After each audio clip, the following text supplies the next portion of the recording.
या देवी सर्वभूतेषु लक्ष्मीरूपेण संस्थिता नमस्तस्यै नमस्तस्यै नमस्तस्यै नमो नमः। या देवी सर्वभूतेषु बुद्धिरूपेण संस्थिता नमस्तस्यै नमस्तस्यै नमस्तस्यै नमो नमः। महालक्ष्मी जी बैठी हुई है और बाईं तरफ जब हम दर्शन करते हैं तो हमारी बाईं तरफ बागेश्वरी माता जी बैठी है। ये तो इनके स्वरूप की भावना है। अब जानिए, ये महालक्ष्मी कमला के रूप में, जो 10 महाविद्या में 7वां कमला का रूप आता है, वो महालक्ष्मी कमला।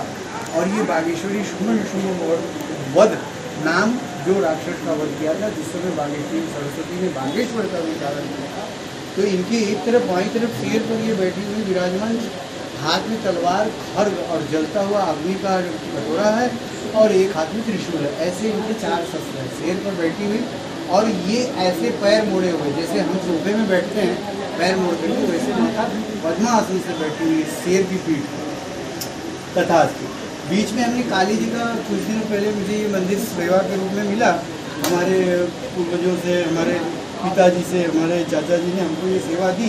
तो हमने यहाँ पर विचार करा कि महालक्ष्मी है, सरस्वती है, तो इनसे पूरी सेवा हो, मतलब इनकी एक जिनकी कुछ अधूरा सा लग रहा था। तो हमने यहाँ पर बीच में माता काली का एक सुंदर स्वरूप बाजार से ला करके यहाँ पर स्थापित किया। और उसके बाद से तो जैसे इस मंदिर में चमत्कार से ही होने लगे। ठीक है, पहली चीज़ तो ये है कि ये मंदिर में आने जाने वालों लोगों से जब कोई कुछ पूछता है मंदिर के पुजारी जी से या पंडित जी से, तो जैसे डॉक्टर के लिए दवा नहीं मिलती, वैसे हम भी वही पंडित जी हैं, यहाँ के पुजारी हैं, यहाँ की सेवा करते हैं। तो हम भी जब तक मुझसे कुछ पूछा नहीं जाएगा कि ये क्या है, वो क्या है, ये देवी कौन सी है, देवता कौन से है। अब काल भैरव क्षेत्र में इनका 150 वर्ष पुराना इतिहास है और काल भैरव का 800 वर्ष पुराना इतिहास है।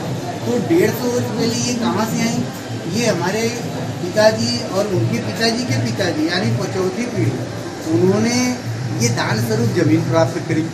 कोई बाहर के लोग आए हुए थे यहाँ काशी धर्म यात्रा करने के पश्चात, उन्होंने अपने जमीन का दान किया।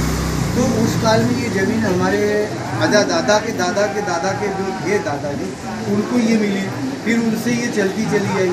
फिर उस जब ज़माना बदला, समय बदला, तो ये सन 78, 79 और 80 के आसपास हमारे पिताजी ने इसमें खंडहर को मंदिर बनवाया। ये मंदिर पहले पीछे आंगन में हुआ करता था, तो वहाँ से इनको ट्रांसफ़र करके यहाँ लाया गया कि बाहर 4 लोग इसका स्थापित करेंगे, स्थापित करा गया।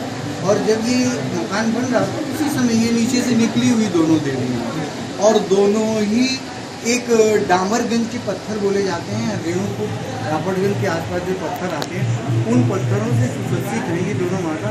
और महालक्ष्मी के हाथ में शंख, चक्र, गदा और पद्म, नारायणी का रूप धारण करे हुए हैं। तो इन लोगों की ये परिकाष्ठा है कि यदि शुक्रवार के दिन माता लक्ष्मी जी अगर आपके जीवन में, आपके ऑफिस में, आपके व्यापार में, आपकी टाली चलाने में, आपकी रिक्शा चलाने में, आपकी कार चलाने में, आपकी सब्जी बेचने में, आपका दाल चावल बेचने में, आपकी होटल चलाने में, आपकी बीड़ी सिगरेट बेचने में, आपकी चाय बेचने में, अननेसेसरी जो भी व्यापार से संबंधित आप कार्य करना चाहते हो और ये चाहते हो कि मेरा जो धन मैं कमाता हूँ वो मेरे पास स्थिर बन करके रहे, तो वो कैसे रहेगा?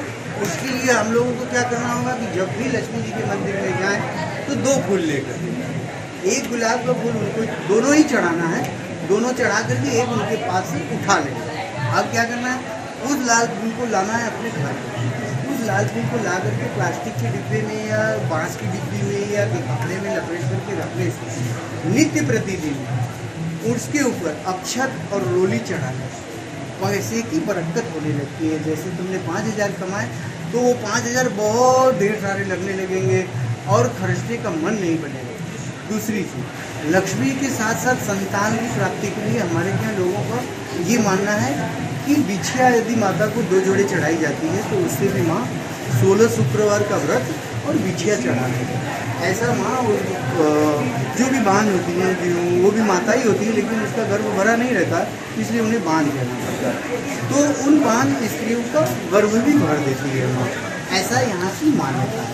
अब हम बागेश्वरी जी के विषय में बात करते हैं। तो बागेश्वरी जी का जो स्वरूप है, वो स्वरूप में माता बागेश्वरी उन बच्चों को, उन बूढ़ों, उन जवानों, उन नवयुवकों जिनकी बुद्धि शुद्ध रूप से काम नहीं कर रही है, वो करने कुछ और जाते हैं, वो कुछ और जाता है।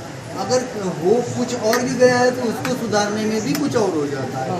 ऐसा वो अपने बुद्धि का सही इस्तेमाल नहीं कर पाते। तो ये माता बुद्धि की दाता है, सद्बुद्धि की दाता है, सद्गुरुओं से मिलाने वाले का। तो इसके लिए अगर आपका बुद्धि काम नहीं कर रहा है या आपका बच्चा पढ़ने में कमजोर है, आपके पास पैसा होते हुए भी आप किसी व्यापार में मन नहीं लगा पा रहे हैं, तो आपको क्या करना होगा कि प्रत्येक मंगलवार और गुरुवार, 5 मंगलवार गुरुवार मिलाकर इनको यहाँ पर सफ़ेद पुष्प, जो भी आप सुगंधित सफ़ेद पुष्प इनको चढ़ाना चाहो, पुष्प माला नहीं चढ़ाने के लिए बोला जाता है, पुष्प ला करके जितना आपकी अंजलि में भर जाए, वो अंजलि भर के मंगलवार अथवा बृहस्पतिवार, यदि यहाँ नहीं चढ़ा पाते तो जैतपुरा के सन्निकट बागेश्वरी धाम, वहाँ भी माता बागेश्वरी नवरात्र में, वहाँ चैत्र अथवा कुमार के आश्विन नवरात्रों में वहाँ भीड़ होती है और बागेश्वरी माता के लोग दर्शन भी करते हैं और बागेश्वरी भी जाते हैं। तो आप यहाँ ना आकर के वहाँ भी अगर जाते हैं